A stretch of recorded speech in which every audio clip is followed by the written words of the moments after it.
Hello, gem hunter. If you ever go out searching for gemstones, you'll quickly realize that while it's a lot of fun, it's not always easy, especially when it comes to diamonds. I'm sure you've heard that diamonds are rare and valuable gemstones, but do you know where they come from? Well, the cheapest diamonds are produced artificially, while the most valuable ones are formed naturally deep within the Earth's mantle. That means if you want to find a truly valuable diamond, you'll need to search for it in nature. But did you know there's a special gemstone that isn't as rare but shines almost as brightly as a diamond? I'm talking about topaz. So in today's video, I'm going to teach you how to identify and search for topaz in your area. And as a bonus, I'll also give you some key tips about diamonds, especially if your region has volcanic rocks. To help you understand, right now there are a lot of ordinary people, just like you and me, out there doing just that. But what about you? Where should you look for diamonds? That's exactly what we'll talk about in today's video, as I'm going to show you 3 places where you can find real diamonds. This video is packed with unique content, and by the time you finish watching, you'll know exactly what to look for in your area to determine whether it could have diamonds. Now, you might be feeling a bit overwhelmed. Maybe I just threw a lot of information at you all at once. But don't worry, by the end of this video, everything will make perfect sense. So pay close attention, because this video could change your financial future forever, especially if you happen to find a high-quality diamond. There are special techniques to identify areas with a higher chance of containing topaz and diamonds. These methods have been around for centuries, developed long before modern industrial mining existed. Over time, much of this knowledge has been lost, which is why very few people know about it today. That's why all you really need is the luck of living in a country known for producing gemstones. To keep things simple, we'll focus on topaz and diamonds, since they are easier to find in nature. But once you understand these techniques, you can also apply them to discover other precious stones like sapphires and rubies. The United States is the 4th largest producer of topaz in the world, and in Arkansas, some diamond deposits are open to the public. The cool thing about these locations is that you can go there, search for gems, and whatever you find is yours to keep. But getting back to the focus of this video, the first and most important tip is to start searching in areas that are known for having the gemstones you're looking for. Now let's say you're in the United States and you find topaz in your region. What should you do next? The first step is to check if your state has a known occurrence of topaz. In the US, topaz deposits are primarily found in the following states: Colorado, Utah, Texas, California, and Alaska. Next, you need to understand the geological conditions in which topaz forms. It is usually associated with igneous rocks and hydrothermal processes. The most common environment for topaz formation is granite pegmatites, coarse-grained igneous rocks that form from the slow cooling of magma, allowing large, well-developed crystals to grow. In these formations, topaz often appears alongside minerals such as quartz, feldspar, mica, and beryl, particularly in cavities where fluorine is present, an essential element for topaz crystallization. This means that if you find any of these minerals in your area, there's a good chance that topaz might be nearby, waiting to be discovered. Aside from pegmatites, topaz is also found in rhyolites, which are silica-rich volcanic rocks. A great example is Topaz Mountain in Utah, where topaz crystals form inside cavities within rhyolite, often displaying a golden hue before fading when exposed to sunlight. Another geological formation associated with topaz is hydrothermal veins, where mineral-rich hot fluids seep into fractures in rocks, depositing crystals as the temperature decreases. This process can result in the formation of topaz in a variety of colors, depending on the specific chemical composition of the environment. In other words, you might find topaz in a variety of colors, including colorless, light blue, yellow, orange, pink, brown, and even green. The color variations result from trace impurities within the crystal structure. Colorless topaz is the most common and the easiest to find, especially if you're searching in rivers. It is often mistaken for a diamond due to its intense shine. However, the brilliance of colorless topaz and diamond is very different, which can help you identify a raw stone in its natural state. A diamond, when found in nature, has a metallic or greasy luster, often resembling a tiny drop of oil or a piece of glass with a slightly foggy or slippery appearance. This happens because diamonds have an extremely high refractive index, which causes light to bounce multiple times inside the stone before exiting, creating an incredibly bright and intense sparkle. Once cut and polished, this brilliance becomes even stronger, producing that dazzling light-reflecting effect seen in jewelry. On the other hand, colorless topaz has a softer shine, more like clean glass. In its raw form, it may look like a piece of transparent quartz, but its luster is not metallic like that of a diamond. Instead, it has a vitreous, glass-like appearance, meaning it reflects light in a more straightforward manner, without the intense internal reflections that give diamonds their fiery brilliance. Additionally, diamonds exhibit a special optical effect known as fire, where white light is dispersed into different colors, something topaz does not display as strongly. If you come across a transparent and shiny stone, a useful tip is to observe its surface reflection. If the luster appears mirror-like and slightly metallic, almost as if the stone has an oily coating, it could be a diamond. But if the shine resembles that of polished glass, with a more direct reflection and less internal sparkle, then it's more likely a topaz or another similar mineral. You might also come across imperial topaz, which ranges in color from golden to reddish orange. This is one of the rarest and most valuable varieties, meaning that if you find one, it could be worth a lot of money. Pink topaz, which is often the result of irradiation and heat treatments, can also occur naturally in certain deposits, such as those in Pakistan.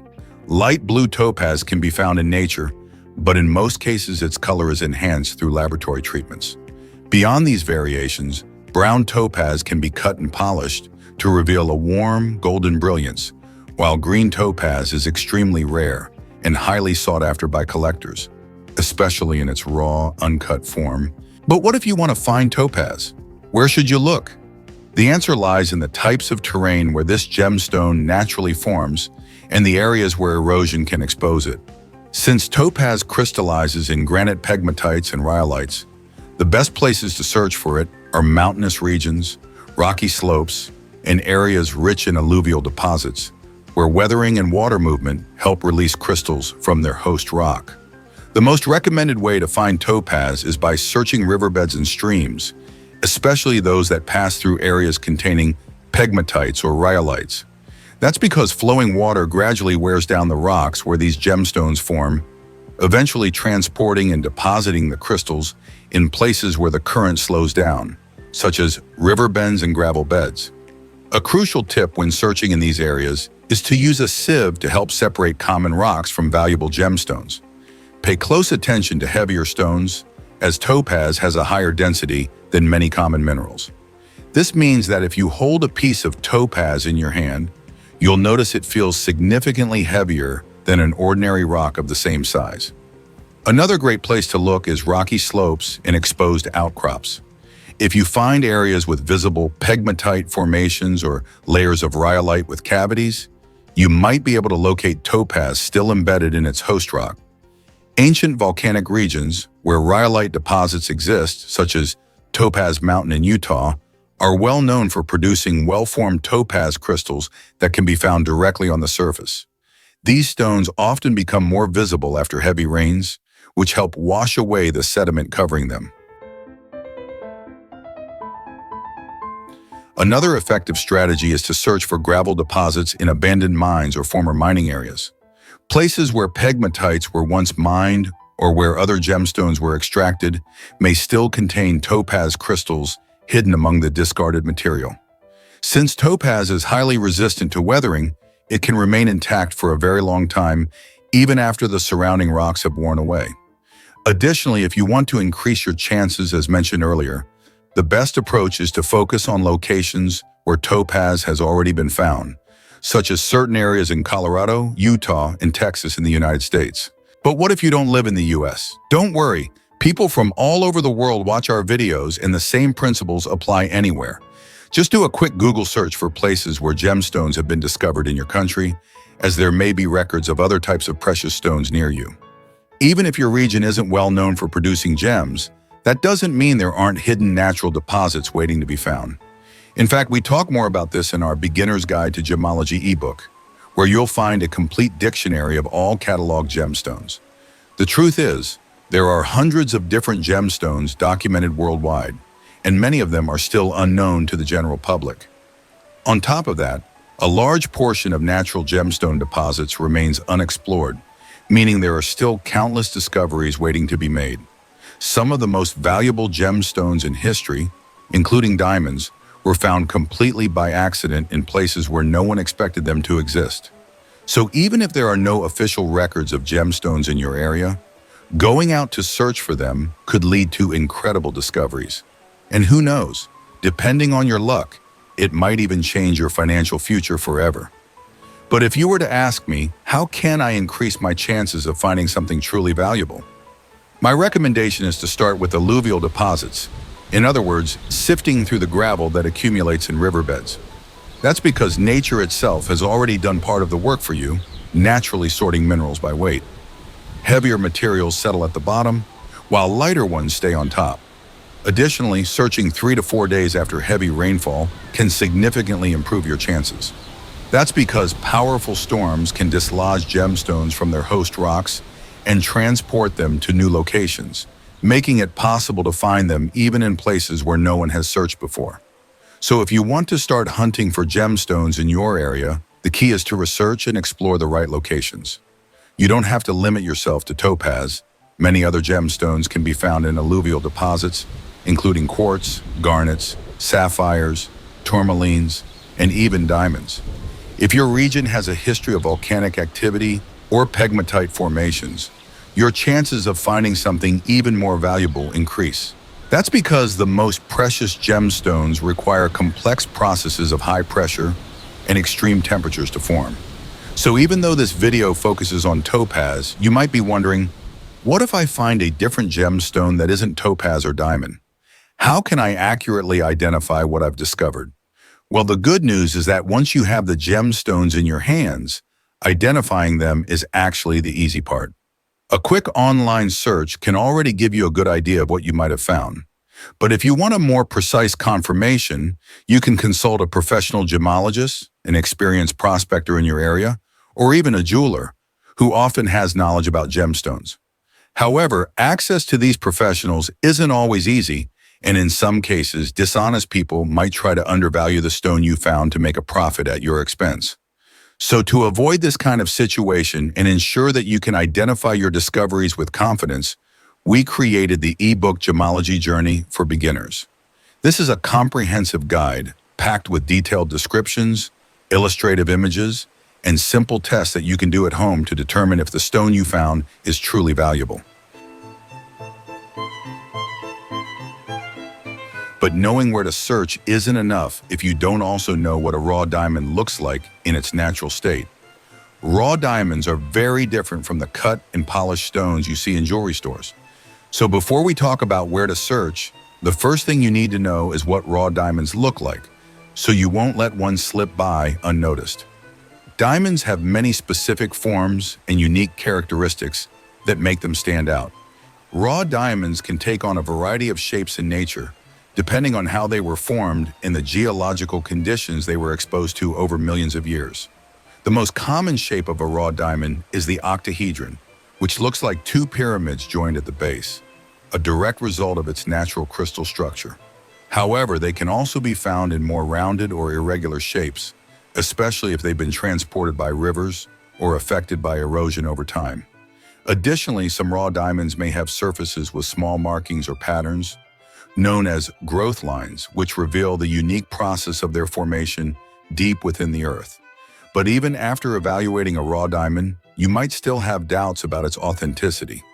Fortunately, there's a simple test you can do for less than 10 cents to determine whether your stone is a genuine diamond. Of course, before testing, you need to know where to look for diamonds and what these 3 special places are where they tend to hide, right? After all, knowing how to test a diamond won't help if you don't have one to test. And let's not forget, finding a diamond isn't easy. If it were, they wouldn't be such valuable gemstones. That said, it's absolutely possible to find them. And I can guarantee that understanding all of this will make your search much easier, as long as you're looking in the right places.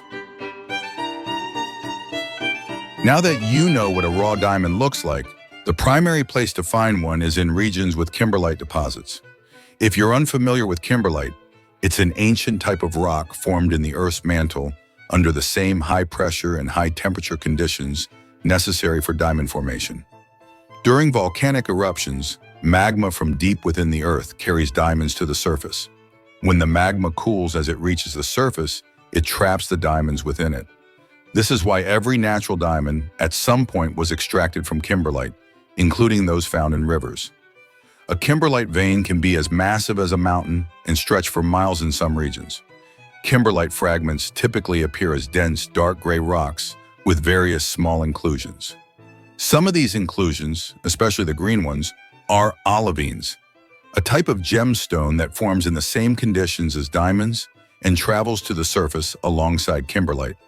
It's important to note that not all kimberlite contains diamonds, but every natural diamond originated from kimberlite at some point. So if you're looking to find diamonds, you'll need to learn how to recognize this rock. Since kimberlite doesn't have a single, definitive appearance, it's essential to examine several raw samples to understand its variations and characteristics. As I mentioned, not every kimberlite rock contains diamonds, but every natural diamond comes from it. Now, if you find it challenging to identify these famous diamond-bearing rocks, let's move on to the second place where you can find diamonds: rivers. Not every river will have diamonds, but rivers are excellent places to search for gemstones. To get started, you'll need a fine sieve, a coarser sieve, a gold pan, and of course, plenty of patience. Finding a diamond in a river is not an easy task, even for experienced prospectors, but the key is persistence. Diamonds found in rivers are typically smooth and heavy stones. When using circular motions with your sieve or pan, the diamond will naturally settle at the bottom in the center due to its weight. Here's an important tip. The luster of a diamond resembles that of a piece of metal, not the shine of glass. Keep that in mind. Before finding a diamond in a river, you'll likely encounter signs of their presence. Heavier stones like chromites and ilmenites. These dark, dense stones are derived from minerals rich in iron and titanium. You might also find garnets, small red stones that often appear in rounded shapes like tiny spheres. Discovering these stones in a river can be an excellent sign that you're on the right path and getting closer to finding your first diamond. It's a clear indication that it's worth continuing your search. Now let's move on to another place where you can find diamonds. Suppose you don't have access to kimberlite rocks, where diamonds originate, or a river. In that case, your next option is to search for alluvial deposits. Alluvial deposits are essentially ancient riverbeds that have accumulated gravel over time. This gravel is composed of the same types of sediments found at the bottom of rivers, transported over thousands or even millions of years by water movement. Alluvial deposits often contain various precious minerals, including gold, and they can also hold diamonds. If you come across an alluvial deposit, the process is similar to searching in a river. However, you might need access to some water to better examine what you're finding. The rules remain the same. Use a sieve or pan to identify the heavier materials and look for signs of diamonds. Additionally, in alluvial deposits or any other location, keep an eye out for phlogopite, a type of magnesium mica. These small plates, usually golden or greenish in color, scattered across the area, are strong indicators that diamonds might be present nearby. Now let me show you the primary shapes that diamonds can take in nature, so you won't accidentally discard one without recognizing it as a raw diamond. In the United States, diamonds found in alluvial deposits or rivers often have irregular shapes, but there are a few forms that are more characteristic and easier to identify. The first is the octahedron, an 8-sided shape. This is the most common natural form of raw diamonds worldwide. It represents the perfect crystallization of typical diamonds.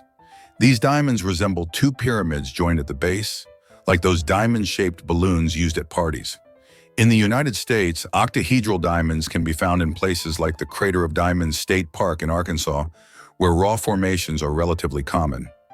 Another intriguing form of raw diamonds is the rounded shape. These diamonds have an almost spherical appearance, but with completely irregular surfaces and no defined faces. They are rare and often prized as collector's items due to their unique form. Dodecahedral diamonds, as the name suggests, have 12 sides. These diamonds typically have a flatter shape with distinct faces and can vary between 12 and 24 sides. While this form is more commonly associated with diamond mines in Africa, they can still be found in specific locations around the world. Now, cubic diamonds are true rarities. As the name suggests, they have a perfect cube shape. They are typically found in colors such as yellow, red, green, orange, and brown. These diamonds often have a more opaque appearance and resemble small dice. Due to their rarity, they are highly valued as collector's items. That said, some stones are often mistaken for diamonds by less experienced people, especially when found in rivers. Quartz crystals, for example, can have irregular shapes and an intense shine, which can be misleading. However, as I mentioned, the shine of a quartz crystal is different. It resembles the shine of glass, whereas the luster of a diamond is more like that of a piece of metal. It's also worth noting that finding exceptionally clear diamonds is uncommon, as they are incredibly rare and usually formed at great depths. Most raw diamonds have a slightly yellowish or grayish coloration. But if, after watching this video, you still have doubts about whether your stone might be a diamond, here's a quick and affordable test you can do at home for less than $2. To perform the test, simply purchase a sheet of wet sandpaper, which you can find at hardware or paint stores. Look for the coarsest sandpaper available. These sheets, typically dark or black in color, are made of carborundum, a material known as industrial ruby, with a hardness of 9 on the Mohs scale. This level of hardness allows them to scratch almost any stone, except diamonds, which have a hardness of 10. Take your suspect stone and rub it against the sandpaper with patience and care. If it's truly a diamond, it won't be damaged. Rub it thoroughly, using a little water to help the process. If you notice that your stone produces powder or its surface wears down, you can be certain it's not a diamond. On the other hand, if the sandpaper becomes completely worn out and your stone remains intact, congratulations! You've just found a genuine diamond in the wild. Now, if your stone doesn't pass the sandpaper test, what should you do? Throw it away? Absolutely not, because your stone could be a topaz or even a colorless sapphire. But how can you figure out what stone you found?